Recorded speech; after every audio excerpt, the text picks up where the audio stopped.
Normally, I don't ask people, but I think we need to make an exception.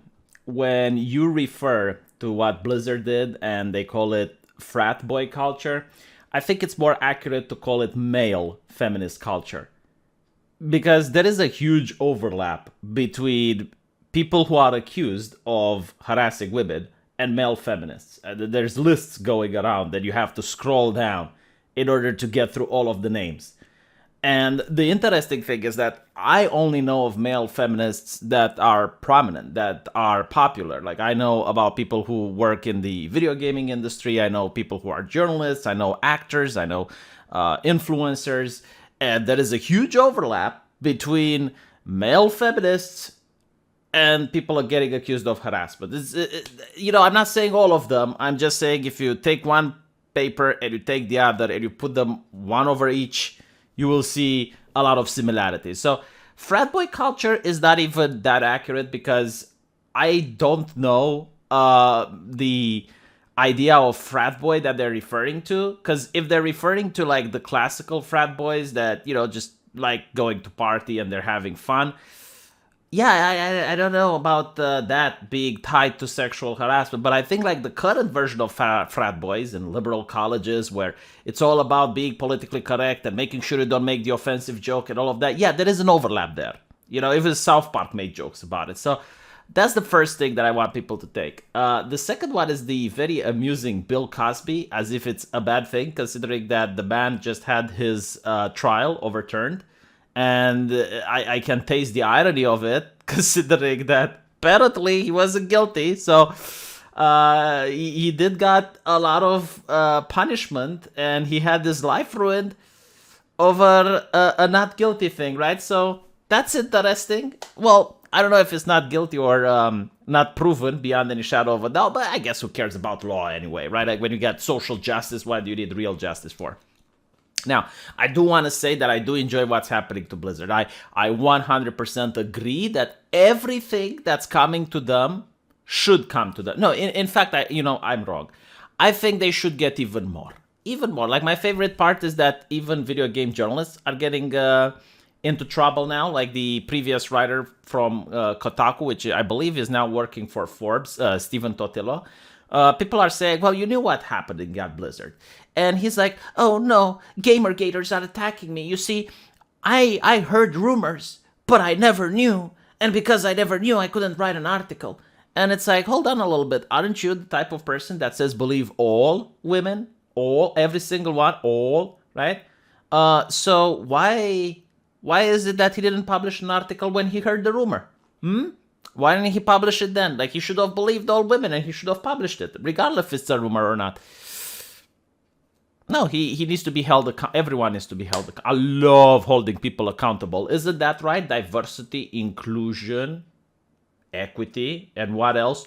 Accountability. Oh, yes, accountability. It's time to hold them accountable. Now, it's kind of interesting how they're trying to weasel their way out of it. Like, IGN are channeling their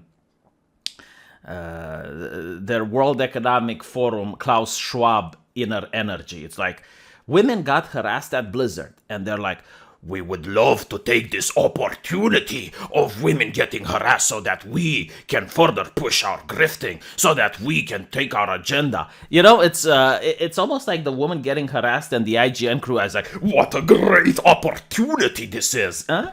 Isn't it like that? My God. What are these people thinking, though? What?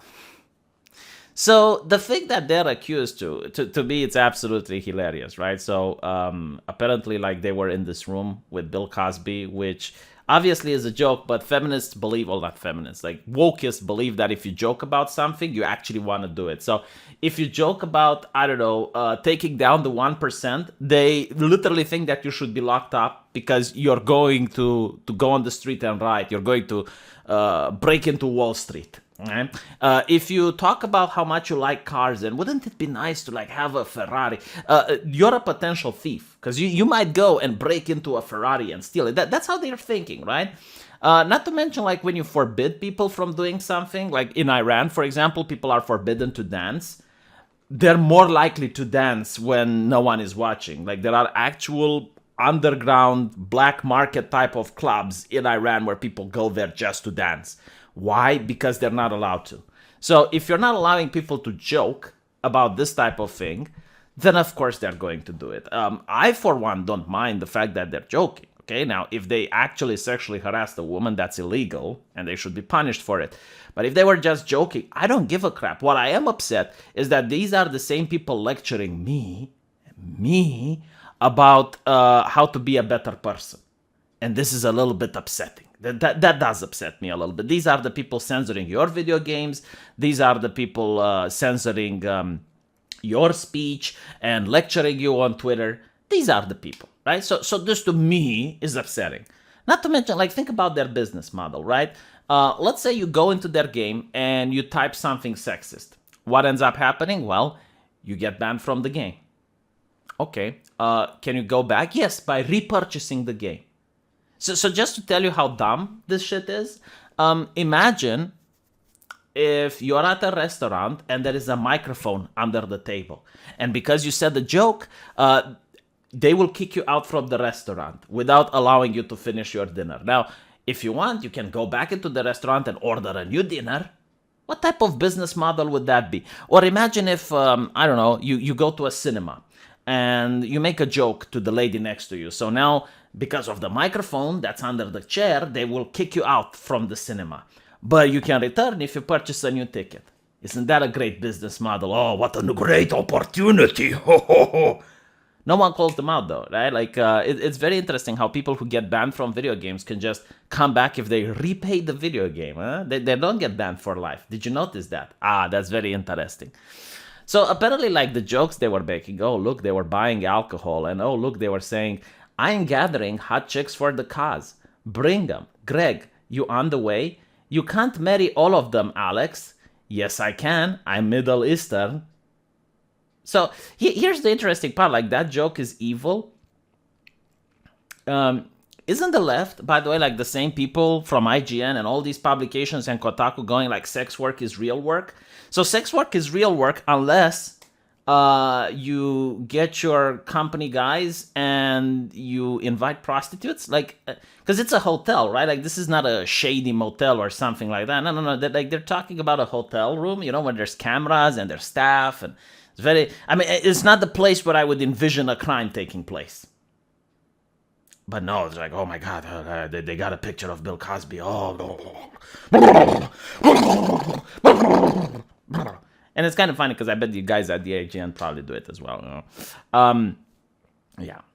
It's so ridiculous. By the way, like, I have an interview with an ex-Blizzard developer. Like, people are saying he's doing PR for them. Man, like, he worked at the company for a couple of decades. He was there from almost the beginning. So, yeah, I mean, he's a little bit affectionate to the people working there. Like, he doesn't want to throw people under the bus or whatever. But he did say that the cubicles are real. And I was like, what do you mean the cubicles are real? Like, the idea that people go to Blizzard to get drunk. And apparently, yeah, like, if you're a corporation and you get more than 100 employees, it's kind of difficult to find a bar where you can hang out and drink because there's too many people, so you'd have to rent the whole place. So instead, what they do is, like, they drink at the office. And I told them, man, that is such a bad idea. That is a phenomenally bad idea. That's like during the USSR, getting drunk and drinking with the people from the KGB. You know, it's like, why would you do something like that? I mean, these corporations are so devoted to controlling what you think, to the point where you're not even able to make jokes, to the point where it's not even that. Like, they talk about unconscious bias, like just things that you're not even saying, but you might be thinking them to the point where you yourself aren't able to realize you're thinking about them, right? So these are the corporations we're talking about. Why would you go there and get drunk and risk speaking? Like, the only sin that you can do is to speak. If you're working at these corporations and you're a man, the only thing you need to do is be quiet. Do not speak unless spoken to. Only speak work-related, and then go home as fast as you can. Do your job and rush home. Like, do not fraternize. Do not talk with anyone if you like your job, okay? If you don't like your job, then talk. Yeah, be friends. Join the Cosby Crib and whatnot. Right. And now everyone is lecturing the Cosby Crib. Yes. Remember that Blizzard used to lecture too, right? They used to, like, their developers would step up. They would talk about feminism. The people in the picture there, they would lecture you on the Twitter.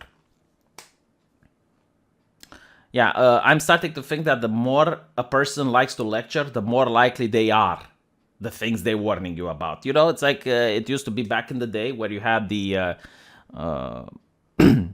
pro-family politicians, the family-friendly politicians that would constantly lecture against gayness and how gays are taking down society and the gay agenda, right? Like, they were the ones that were being caught again and again performing gay acts. Yeah, I'm just saying it's a pattern. In Romania, the other pattern is like the priest, the Orthodox priest that constantly lectures people about the sins of alcoholism.